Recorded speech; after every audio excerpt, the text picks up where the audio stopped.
Hai guys, selamat datang di channel ini. Buat kamu yang belum tahu ini channel apa, silahkan nonton trailernya dulu ya. Aku Safri, di sebelahku sekarang udah ada siapa? Hai, aku Dewi. Boleh perkenalan diri dulu Silakan, ya. silakan Dewi.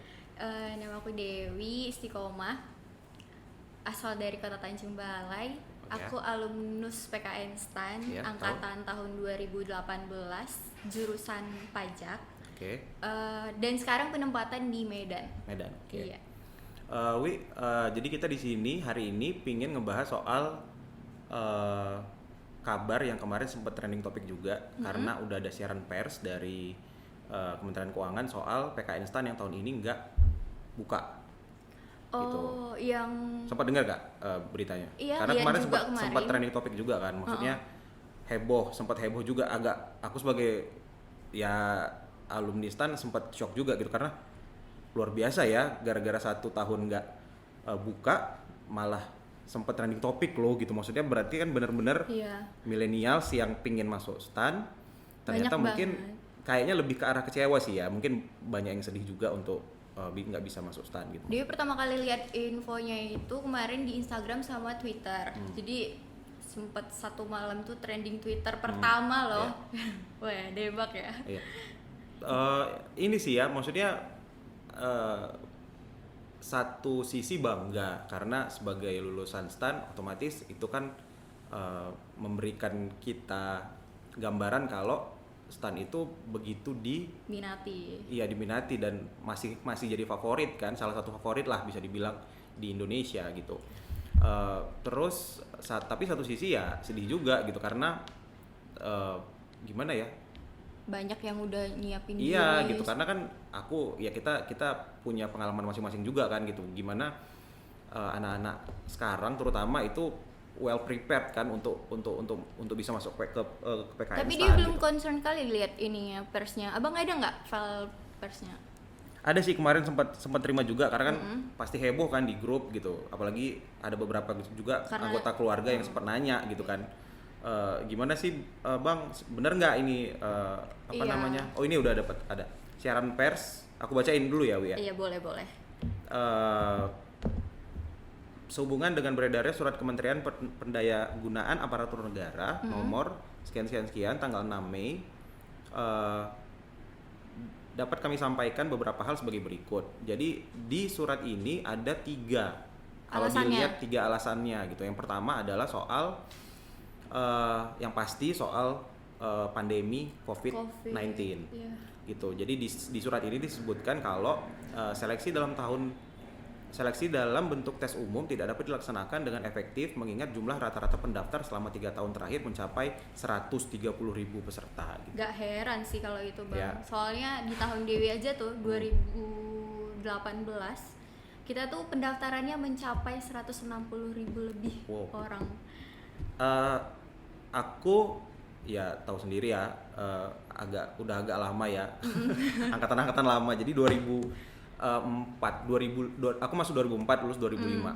2005 itu kami kan panitia di untuk angkatan berikutnya Iya. di Medan. Terus Jadi di tahun itu aja itu udah mencapai 100.000 pendaftar nasional. 100.000. Jadi aku termasuk support sih kalau memang alasannya ini gitu karena bayangin dengan 130-an ribu walaupun itu dibikin di berbagai kota, di berbagai tempat dengan protokol COVID-19 yang bisa dibilang ribet ya gitu. Kalau kita harus mengumpulkan orang, ya kita bikin aja lah di kota kecil apalagi di Jakarta, di kota-kota besar kayak Jakarta, bikin ujian yang tatap muka yang nggak akan mungkin bisa social distancing juga kan gitu maksudnya gitu. Bisa membayangin kan maksudnya pasti bener-bener Kalau repot untuk gitu maksudnya. jumlah orangnya segitu banyak sih emang mungkin bakal repot. Iya. Butuh persiapan yang benar-benar bagus lah Iya. dari pihak kita sendiri. Apalagi ya kalau kan? sampai di stadion kan, karena stadion tuh udah nggak akan mungkin kita udah nyiapin protokol COVID-19 yang cuci tangan segala macam masker gitu. Jadi ya termasuk mendukung sih alasannya ini gitu. Walaupun emang sebenarnya sedih juga ya kan. Bang? Iya, karena kemarin juga sempet sih di Instagram ada video soal kayaknya cewek ya. Sempet nggak sih lihat yang kayak video-video sedih gitu, jadi kayak dia TikTok udah gitu ya? iya TikTok, jadi dia Oh, dia iya. dia udah prepare, dan kayaknya aku juga nggak terlalu nggak terlalu nonton. Dia itu udah tahun terakhir, jadi kan kalau stand itu kan biasanya 3 tahun ya, aku nggak tahu di sekarang. Iya. Karena berapa, Per 2018 ya? September dia. Dirimu 2018. 2018. Aku 2005. Jauh. 13 tahun ya.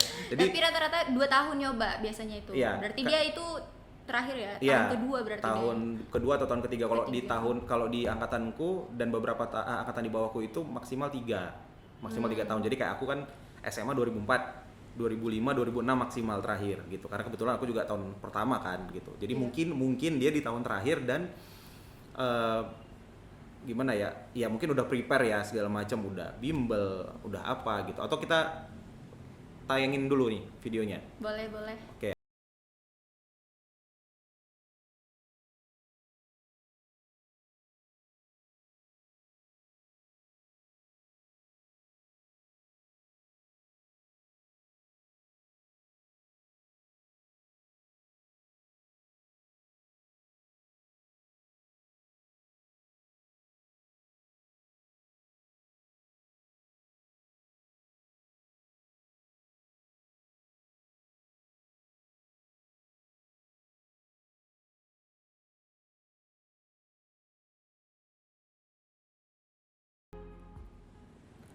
Sedih sih sebenarnya, pasti sedih lah, bukan sedih sebenarnya, memang sedih lah ngeliat. Kemarin juga Dewi sebenarnya lihat videonya. Jadi di videonya itu banyak buku-bukunya ya kan, Iya, dari iya, berbagai macam Iya, mungkin iya, bimbel, terus dia beli buku dari Iya. luar, dan udah dibahas semua, coba deh.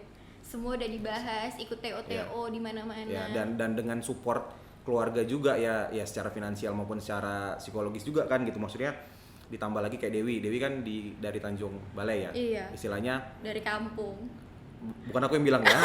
Tapi emang bener Iya kan, sih. emang dari Dia kampung. maksudnya dari kabupaten lah istilahnya Iya. ya, ke ibu kota provinsi, dengan kos, dengan biaya yang udah keluar untuk bimbel, dan bimbel juga nggak ada yang murah kan. Iya. Di zaman yang sekarang ini gitu. Jadi ya pasti sedih lah ya, dengan mungkin keinginan orang tua juga untuk mensupport anaknya untuk masuk STAN gitu. Abang pernah punya kenalan atau saudara atau siapalah tetangga yang dia ini di tahun pertama dia nggak lulus nih, Iya. terus dia masuk kuliah, Ya. dia udah lulus kuliah di tempat lain, Oke. terus dia ninggalin Oh, kuliahnya oke. hanya untuk bisa fokus bimbel, dan di tahun kedua dia nggak lulus, Oh, terus tahun ketiga ini ditutup lagi dia. Kayak bener-bener hancur nggak sih? Terus kayaknya dia pernah cerita sama Dewi, kayaknya 2 tahun aku ini sia-sia gitu. sedih sih. Gimana ya? Kalau pengalaman yang benar-benar persis sama yang Dewi bilang tadi itu nggak ada. Cuma di tahun aku masuk itu 60-70% teman-teman seangkatanku yang di STAN yang di Medan itu tahun pertama. Lulus pertama Lulus kali nyoba pertama langsung kali. lulus. Jadi 2004 SMA, di 2004 langsung masuk ke kayak Dewi STAN. ya. Iya. Tapi ada juga yang tahun kedua sama tahun ketiga malah. Iya. Dan kebanyakan yang udah masuknya itu di 2005 dan tahun kedua dan tahun ketiga itu emang udah kuliah di Universitas lain. iya, dan kebanyakan itu negeri. Yang aku highlight itu kemarin sempet ada yang Fakultas Kedokteran, FK, dan Psikologi, dan itu bukan dari kampus yang maksudnya yang memang tetap harus seleksi gitu. Jadi kan istilahnya effortnya ada juga gitu. Jadi bisa bayangin lah gitu, misalnya dia Nggak lulus, semester kan? semester 3 otomatis kan dia kalau tahun kedua berarti udah masuk semester 3. Berarti kan ada 3 kali dia udah bayar SPP nih. Iya. Ya secara finansial kan Banyak dia temen bisa dia jadi rugi, dalam tanda kutip rugi gitu. Cuma maksudnya ya mereka akhirnya memilih untuk masuk STAN. Karena kalau misalnya kita bandingin ya antara FK, Fakultas Kedokteran yang memang udah 4 tahun lah, di atas 4 tahun, dengan STAN yang pada saat itu aku D1 itu ngejomplang kan. Iya, Ya kalau kita jomplang ya banget. maksudnya kayak jadi ngebandingin antara jadi pegawai negeri dengan dokter gitu. Ya kan maksudnya siapa sih yang nggak mau jadi dokter gitu loh, maksudnya dengan kondisi yang masa depannya itu jelas gitu. Cuma ya itu tadi gitu, maksudnya setiap ini sih yang aku highlight dari aku sendiri, dari beberapa temanku, dari beberapa orang-orang yang memang mungkin bukan satu angkatanku tapi apa ya, ketemu setelah di kantor, karena kebetulan aku sekarang itu di kantor yang udah kantor kelima. Udah jauh ya iya, kemana-mana. alhamdulillah. Jadi ada di kelasku itu rata-rata atau yang di bawahku ada yang malah di atasku itu, jadi masing-masing anak STAN itu, lulusan STAN itu punya cerita masing-masing gitu. Iya. Cerita keunikan masing-masing gitu. Jadi kayak dia begini, misalnya nih ada yang dari keluarga yang mungkin biasa-biasa aja, ada yang memang dari keluarga yang gimana, ada yang memang udah kuliah gimana, ada yang memang dari perantauan dari Pulau Jawa ternyata kuliahnya di Medan, atau orang Medan yang dapat kuliahnya di Jogja segala macam gitu. Jadi memang beda-beda latar beda-beda belakangnya. gitu. Dan jujur aja kalau Dewi sendiri enggaknya dari keluarga yang mewah gitu, yang biasa-biasa aja lah bisa dibilang. Soalnya kan ibu pegawai negeri biasa, ayah wira swasta ya kan. Nah jujur pas pertama kali kelas 3 itu kan 3 SMA terus mikir mau kemana. Ini awal ya, kelas 3 SMA awal, ingat banget itu semester 1. Terus ada semester ya, aku dulu masih triwulan sih. Oh, triwulan. Udah kayak kerja. Kelihatan ya tuan. Oke. Terus jadi kalau di Tanjung Balai itu kan masih sedikit yang lulus STAN kan. Jadi alumni yang lulus STAN yang cuma 5 orang di tahun itu, di tahun 2017 berarti ya kan, Dewi masuk 2018. Mereka datang nih ke sekolah kan, terus sosialisasi. Biasa kan gitu, kalau misalnya kakak tingkat sosialisasi dengan alma maternya ya kan. Nah, terus kita kan anak kelas 3 ini masih ngambeng gitu ya. Iya, benar. Kelas 3 awal masih ngambeng, mau kemana, mau jadi apa gitu ya kan. Mulailah menilik kesini gitu ya kan. Datang mereka terus sosialisasi, iya deh kalau misalnya kita lulus di STAN ini kita sekolahnya gratis. Wah gitu ya kan. Terus bisa ngebantu orang tua, pokoknya semua kita dapat uang jajan pada saat itu masih dapat uang saku. Uang saku. Pokoknya kalian begitu lulus langsung jadi pegawai negeri. Wah, langsung keren ya. Terus mereka pakai ini lagi kan, bocorin nanti kita kayak gini loh, Dek. Kita dapat gaji sekian namanya lah anak-anak kelas 3 SMA ini mengajak kan. Iya. Sungguh sangat menggiurkan. Fresh graduate langsung kerja jadi PNS. Tahu lah kalau misalnya di daerah-daerah itu orang tua kan lebih mengharapkan anak-anaknya jadi PNS ya kan. Dan emang sebenarnya terbukti PNS itu menjanjikan ya kan. Terus terus aku mikir kayaknya boleh nih PKN STAN. Cobalah untuk belajar, bener-bener belajar PKN STAN itu di semester awal dengan berbekal soal-soal buku itu ya kan. Fotokopian jangan-jangan. Iya, karena di kota Dewi itu belum ada yang buka bimbel khusus untuk STAN. Nah, jadi carilah sambil mencari-cari bimbelnya dan ternyata hanya ada di Medan. Dan Medan Tanjung Balai itu nggak dekat, nggak bisa satu hari langsung nyampe terus pulang lagi ke rumah di sorenya, nggak bisa. 5 jam jarak Tanjung Balai sama Medan. Jadi mau nggak mau nyarilah yang berkemungkinan bisa dimasuki ketika udah selesai kita UN. Nah, dapatlah bimbel X gitu ya kan. Nah, dan itu hanya bisa Dewi ikuti ketika Dewi udah selesai UN. Nah, selama Dewi dari awal semester sampai dengan UN ini kan nggak mungkin nggak ada persiapan kan. Ya udah berarti dia belajarnya sendiri. Nah, begitu belajar sendiri, ikut TO sana sini, TO online, TO nggak online. Dan kita tuh buat grup belajar. Nah, prepare lah ya. Benar-benar prepare. Sebenarnya kalau dibilang masuk STAN itu harus yang pintar banget gitu kan. Karena kan kadang kita skeptis gitu kan, anak-anak SMA itu namanya lah lagi ini banyak godaan, terus teman-teman ikut ini ikut itu.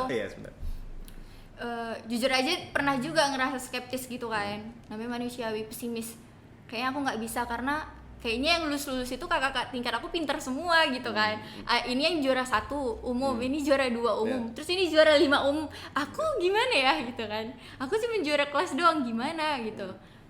Terus pas mereka sosialisasi mungkin budaya sosialisasi ini bagus gitu ya kan, meningkatkan semangat dari adik-adik kelasnya. Terus aku bener-bener lah belajar bahas-bahas soal, terus bimbel cuman itu aku ingat banget bimbel itu di waktu puasa dan aku cuman bisa bimbel selama 3 minggu. Cuman buat ngambil gimana kalau aku bersaing sama teman-teman se-Sumatera Utara kan itu Medan ya kan, pusat gitu kan, pusatnya di Medan lah gitu ya kan. Pusatnya Sumatera Utara, sorry. Itu bimbelnya berapa bulan? 3 minggu, nggak sampai 1 bulan. Intensif. Iya, intensif. Jadi setiap hari kita ketemu, terus di situ tiap minggunya ada TO, terus untuk mengukur kemampuan. Untungnya kedua orang tua itu support sekali. Kalau misalnya pada saat itu Dewi kan kepingin nih masuk STAN. Iya. STAN. Terus ternyata kejadiannya kayak gini. Gini ya. Udah punya plan B atau kira-kira ya udah tunggu asik nih cerita plan. Jadi memang walaupun dulu Dewi suka ikut-ikut sama teman-teman ya kan, biar bareng kemana-mana, memang udah ngeplan. Jadi nggak yang langsung ikut sama teman-teman kesini enggak. Jadi emang karena sadar diri gitu kan, adik ada 3 di bawah, abang 1 kuliah, terus kita di tengah. Kalau kita yang main-main ya nggak bener juga kan. Nah jadi plan A-nya itu emang bener-bener pengen lulus di universitas yang gratis.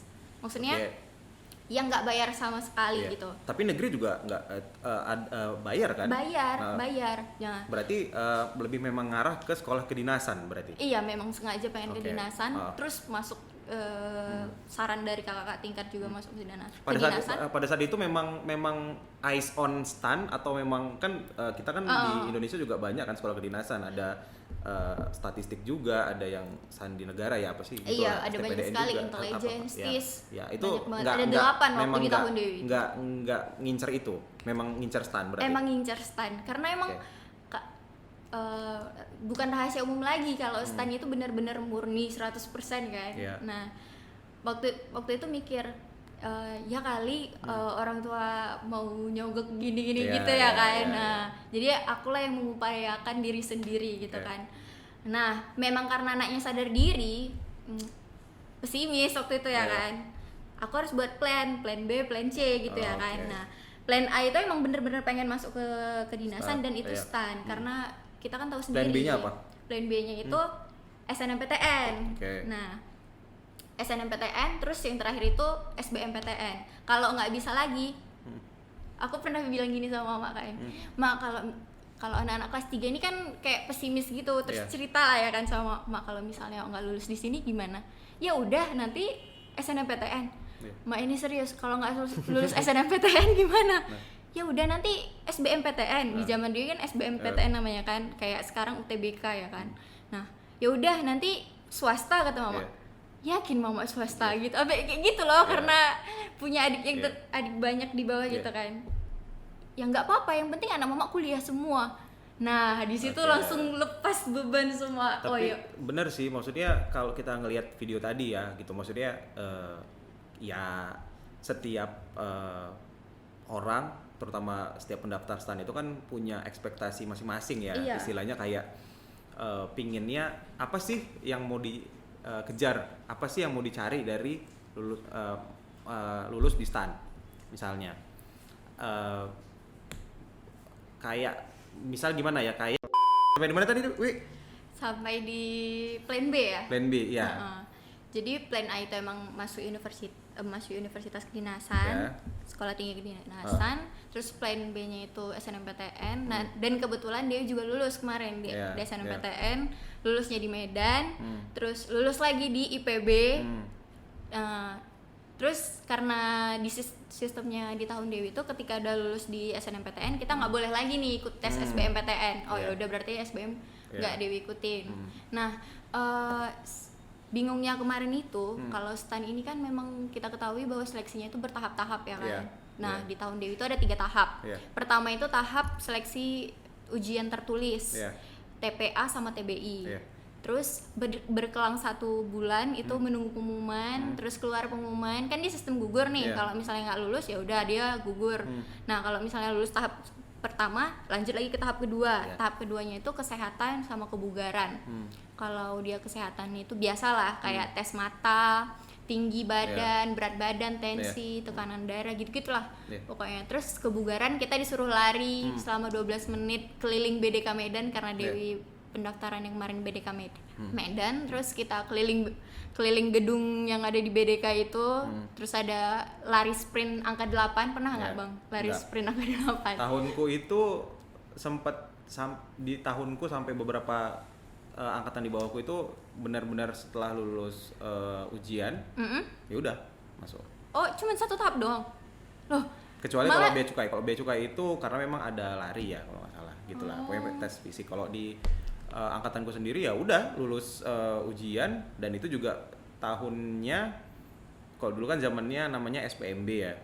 SPMB itu cuma beda 2 atau 3 hari gitu dari ujian seleksi masuk stannya. Jadi bener-bener ya kita bisa prepare gitu. Jadi dan itu nggak apa ya, nggak overlap ya, nggak nimpa gitu. Jadi hari ini ujian SPMB, 3 hari kemudian ujian stan, udah selesai. Tunggu, maksudnya ujian SPMB sama ujian stan itu beda gitu? Iya, SPMB kan ujian masuk seleksi untuk universitas negeri.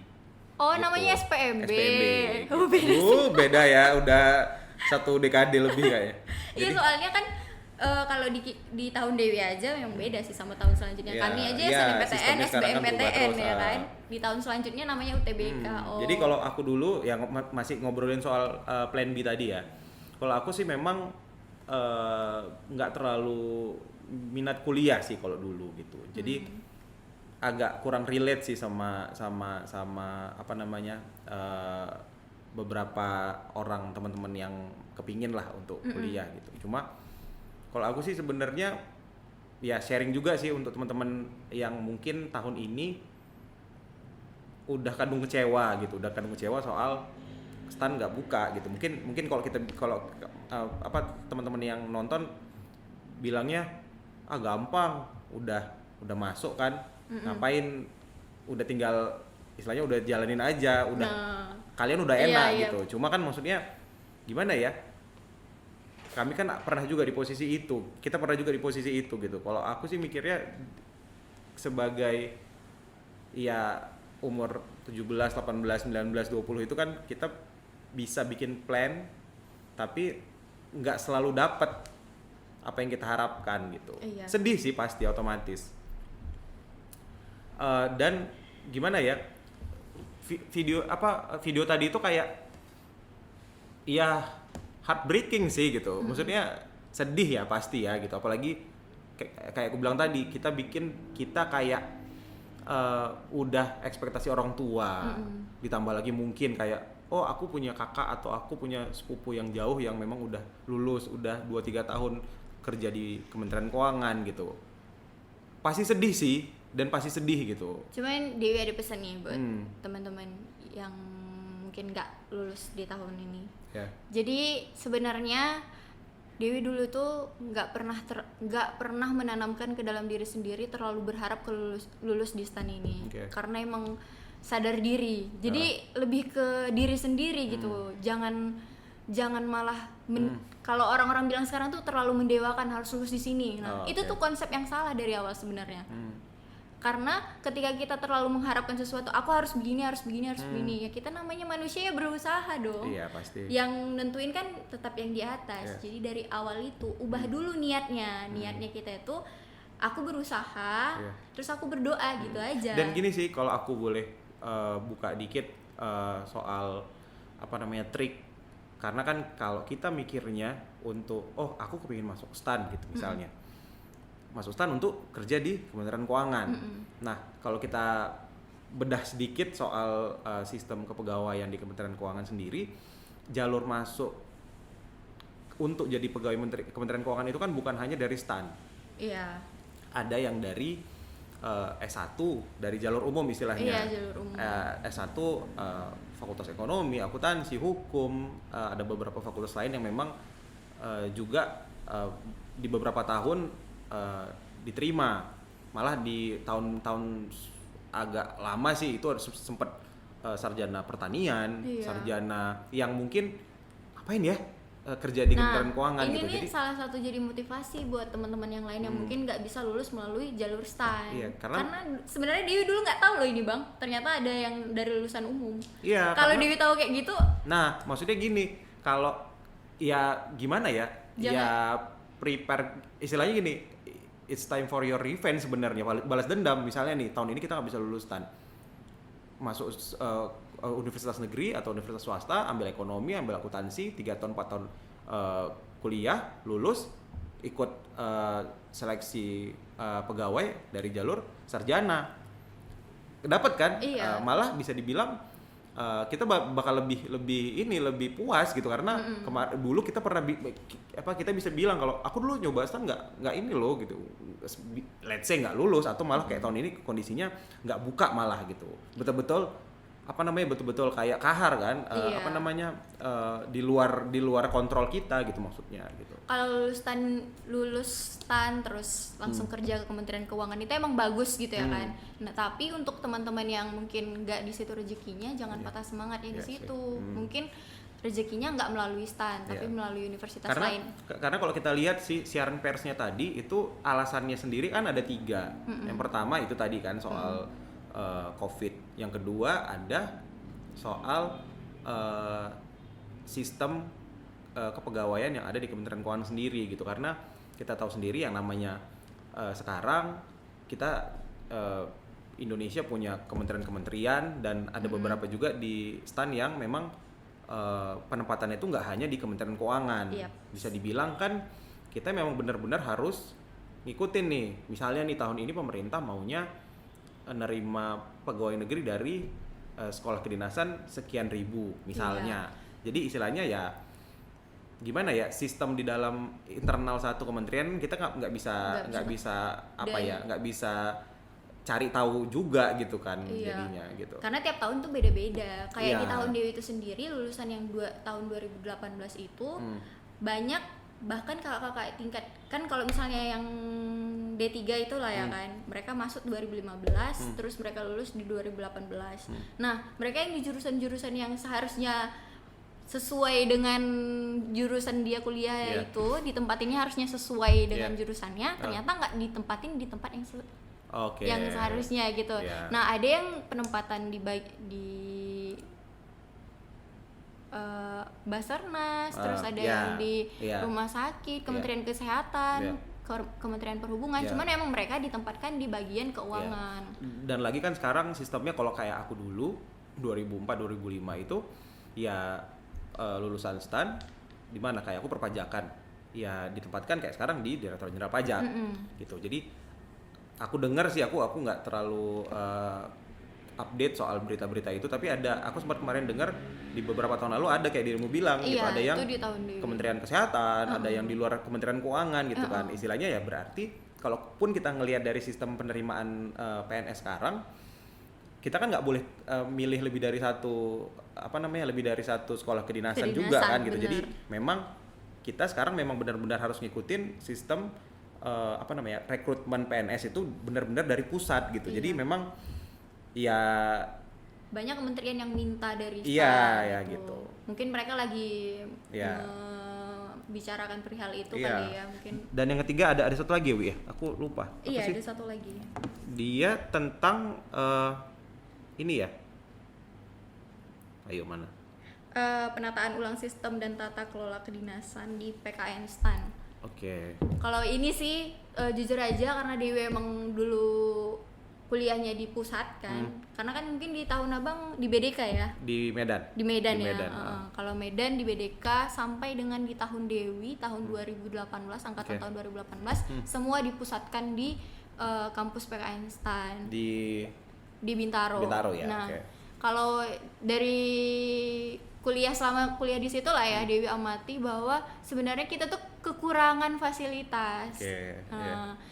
Karena semua ditempatkan di situ, terus kayak gedung kuliahnya itu kurang, sampai kita ada yang kuliah malam, ada yang masuk di hari Sabtu. Kalau ada kuliah hari Sabtu tuh kan hari keramat gitu untuk istirahat kan.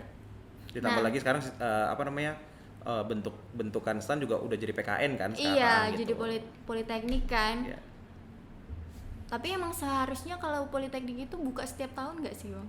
Itu yang Iya aku kan? ngerti. Nah, yang aku itu ngerti. makanya Dewi penasaran nih, apakah ini siaran persnya ini untuk 1 tahun selama 2020 benar-benar ditunda, atau apakah nanti setelah COVID ini selesai, insya Allah ya kan, semoga nanti entah di akhir tahun ada buka gitu kan. Siapa tahu ya kan, karena kan berdoa, tetap berdoa sih ya. tetap Apalagi berdoa. buat teman-teman yang memang kepingin kali masuk STAN, ya let's say mana tahu terjadi keajaiban tahun depan ternyata bukan ditambah batas umurnya. Iya, ditambah batas gitu. Umurnya, terus ditambah fasilitasnya, gedungnya dan ditambah kuotanya. Iya, ditambah kuotanya kan. Masuk akal tuh, gedungnya besar, terus bisa jadi gitu. Makanya bisa jadi.